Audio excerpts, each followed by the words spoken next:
Françaises, Français, mes chers compatriotes de métropole, d'outre-mer et de l'étranger. À nouveau, cette dernière soirée de l'année est marquée par l'épidémie et les contraintes renforcées qui pèsent sur notre quotidien. Alors en ce moment, j'ai avant tout une pensée pour nos 123 000 compatriotes à qui le virus a enlevé la vie. Une pensée pour tous ceux qui traversent ce moment dans le deuil, la peine ou la solitude. Je n'oublie pas non plus ceux d'entre vous qui sont touchés par le Covid long, comme ceux qui subissent les conséquences psychologiques de la crise sanitaire. Je veux ce soir, une fois encore, en votre nom à tous, témoigner notre reconnaissance pour nos personnels soignants, pour nos armées, nos forces de l'ordre, nos sapeurs-pompiers, nos auxiliaires de vie, nos aides à domicile et tant d'autres professions, tous engagés ce 31 décembre, comme chaque jour, pour nous protéger, pour prendre soin de nous. Les semaines à venir seront difficiles, nous le savons tous. Le virus circule et circulera de plus en plus. Des mesures ont été prises par le gouvernement pour y faire face et je vous demande à tous et toutes d'y veiller. Des secteurs comme la culture, le sport, la restauration, l'hôtellerie, le tourisme ou l'événementiel vont à nouveau subir les conséquences économiques de cette situation. Nous les aiderons comme il se doit et comme nous le faisons depuis le début de cette pandémie. Il y aura aussi nombre de nos activités désorganisées en raison de ce nouveau variant si contagieux. Nous veillerons dans ce contexte à assurer la continuité des services publics et de la vie de la nation. Mais par rapport au même moment, l'année dernière, où les contraintes étaient beaucoup plus fortes, nous avons pour nous l'arme du vaccin et les acquis de notre expérience collective, et donc de vraies raisons d'espérer. Nous sommes ce soir, au moment où je vous parle, plus de 53 millions à être totalement vaccinés, ce qui place notre pays dans le peloton de tête mondiale. Nous sommes 24 millions à avoir reçu une dose de rappel. Et notre objectif est de permettre à chacun d'être vacciné et de faire son rappel. Nous pourrons ainsi surmonter cette vague en limitant au maximum les restrictions, en continuant, comme nous l'avons fait depuis le début, de tout faire pour préserver l'activité et ce que nous avons de plus précieux, c'est-à-dire l'école, l'éducation de nos enfants. Alors ce soir, je veux le redire avec beaucoup de force et beaucoup de conviction. La vaccination est notre plus sûr atout. Elle réduit fortement la transmission. Elle divise par 10 le nombre des formes graves. C'est pour cela qu'une nouvelle fois, j'en appelle aux 5 millions de non-vaccinés. Faites ce geste simple pour vous, pour vos compatriotes, pour notre pays. Toute la France compte sur vous. La vaccination est-elle seule suffisante? Non. C'est pour cela que le respect des gestes barrières contre le virus demeure essentiel, en particulier le port du masque. Tous ensemble, nous allons donc traverser cette nouvelle épreuve en suivant les mêmes principes que depuis le premier jour. D'abord, nous protéger. Protéger les plus vulnérables, protéger nos hôpitaux et nos soignants qui sont sous forte pression alors même qu'il faut soigner les autres maladies. Protéger aussi notre économie et nos emplois, comme nous l'avons fait avec le quoi qu'il en coûte. Ensuite, nous attacher, sur la base des faits, de la science, à prendre des mesures proportionnées. C'est exactement ce que le Premier ministre et les ministres ont fait ces derniers jours. Tout faire pour éviter de prendre des restrictions qui pèsent sur nos libertés et veiller à respecter tous nos principes démocratiques. Enfin, nous appuyer sur la responsabilité de chacun, principalement en se faisant vacciner pour soi et pour les autres. Être un citoyen libre et toujours être un citoyen responsable pour soi et pour autrui. Les devoirs valent avant les droits. Un autre motif d'espoir est que malgré l'épreuve sanitaire, malgré la fatigue, la lassitude, notre pays continue à avancer. Nous n'avons cessé d'œuvrer pour attirer des entreprises et des investissements, ouvrir des usines, créer des emplois. Jamais, depuis 15 ans, le chômage n'avait été aussi bas. La réindustrialisation de notre pays est bien une réalité. Nous avons protégé les travailleurs, aidé les plus modestes d'entre nous, nous avons investi pour défendre la dignité de nos compatriotes en situation de handicap, pris des mesures et des décisions claires pour mieux protéger nos enfants, accompagner nos aînés. Nous avons formé notre jeunesse. En effet, qui aurait pensé que nous serions capables en 5 ans de doubler le nombre de nos apprentis? Près de 700 000 apprentis ces 12 derniers mois.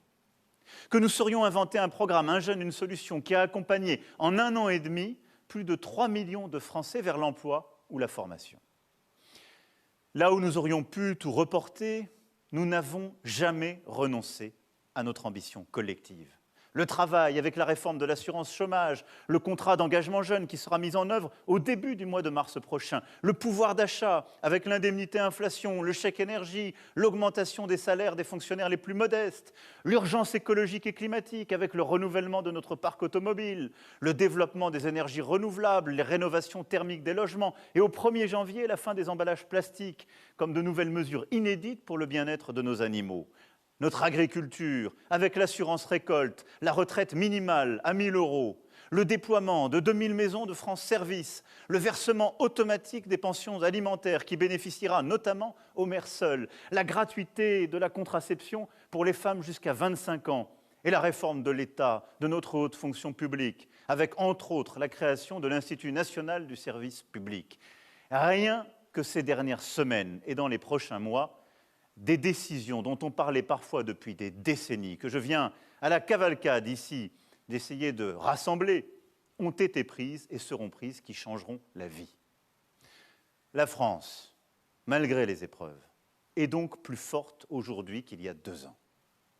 Tout cela, c'est grâce à vous, grâce à nous tous, grâce à notre esprit de résistance, notre solidarité, notre civisme, notre engagement et notre esprit d'entreprendre. Alors, au moment où je m'exprime devant vous ce soir, je veux vous dire que je suis résolument optimiste pour l'année qui vient. Optimiste pour notre nation, pas simplement pour 2022, mais pour les années qui viennent. Car l'ambition et la solidarité dont nous n'avons cessé de faire preuve nous autorisent tous les espoirs. 2022, peut-être, sera l'année de sortie de l'épidémie. Je veux le croire avec vous. L'année où nous pouvons voir l'issue de ce jour sans fin. Dans notre pays, en déployant ces campagnes de rappel, en nous organisant comme il se doit pour domestiquer le virus et écraser sa diffusion, et au niveau mondial, en agissant pour vacciner l'humanité. La France, dès avril 2020, a été à l'initiative des dons de doses aux pays les plus pauvres. Et nous serons au rendez-vous dans les prochains mois pour amplifier l'effort et ainsi permettre d'entrevoir la fin de ce virus sous sa forme aiguë. 2022 doit être l'année d'un tournant européen. Notre continent a été tant décrié ces dernières années. On l'a dit, divisé, incapable de projets collectifs, en train de sortir de l'histoire. Et alors même que nous célébrons les 20 ans de la mise en circulation de l'euro, notre monnaie commune qui nous aura donné une stabilité monétaire, une place internationale inédite, la crise a démontré qu'unie, notre Europe pouvait être non seulement utile, mais porteuse d'espérance pour tous.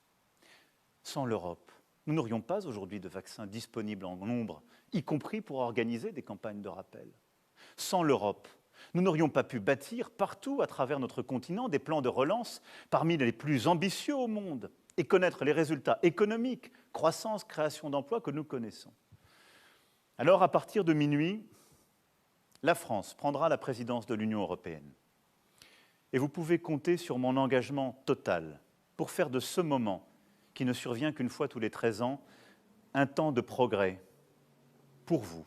Un temps de progrès pour la maîtrise de nos frontières, notre défense, la transition climatique, l'égalité entre les femmes et les hommes, la construction d'une alliance nouvelle avec le continent africain, le meilleur encadrement des grandes plateformes de l'Internet et la culture en Europe. Oui, les valeurs que porte notre Union européenne, la démocratie, l'équilibre entre liberté et solidarité, une certaine idée de l'homme, sont, j'en suis convaincu, celles qui permettront de relever nos défis contemporains.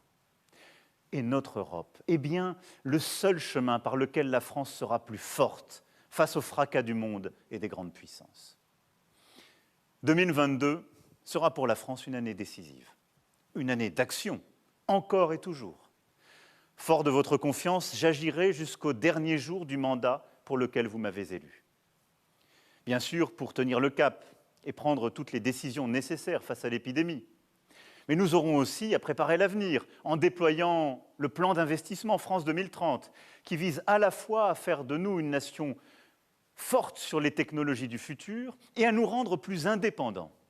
Nous aurons à investir plus fortement encore que nous ne l'avons fait dans l'éducation, la recherche publique, la santé, la culture et l'inclusion de tous les Français. Nous aurons à prendre de nouvelles décisions pour lutter contre l'islamisme radical, renforcer l'ordre, la sécurité et la tranquillité de tous, pour mieux vous protéger. Nous aurons à prendre de nouveaux choix industriels, en particulier en matière d'énergie, inédits, afin de tenir nos engagements climatiques. 2022 sera une année d'élection, enfin. Nous aurons à élire au printemps prochain le président de la République, puis à désigner nos représentants à l'Assemblée nationale. Malgré la pandémie, ces scrutins essentiels devront se dérouler dans les meilleures conditions possibles. Et toutes les sensibilités politiques du pays doivent y œuvrer. J'y veillerai, tout particulièrement. Nous aurons donc cette année des choix majeurs à faire pour notre nation.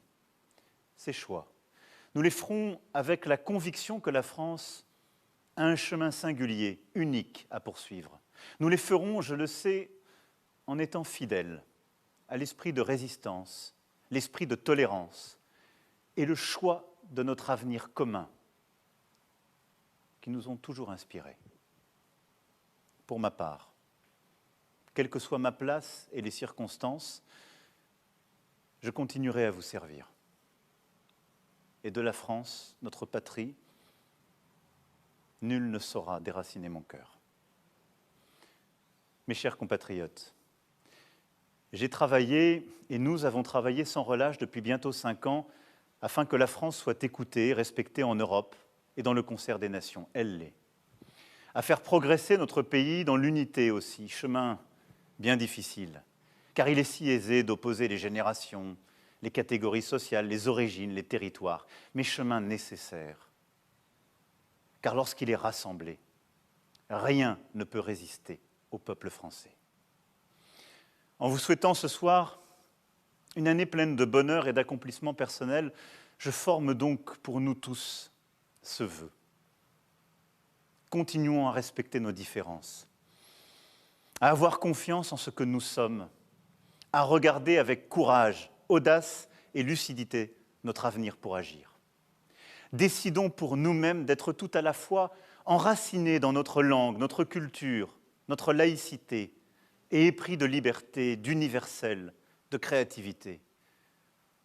Restons unis, bienveillants, solidaires. Restons du côté de la vie. C'est là ce que nous nous devons à nous-mêmes. Alors, 2022 sera l'année de tous les possibles. Vive notre Europe, vive la République et vive la France.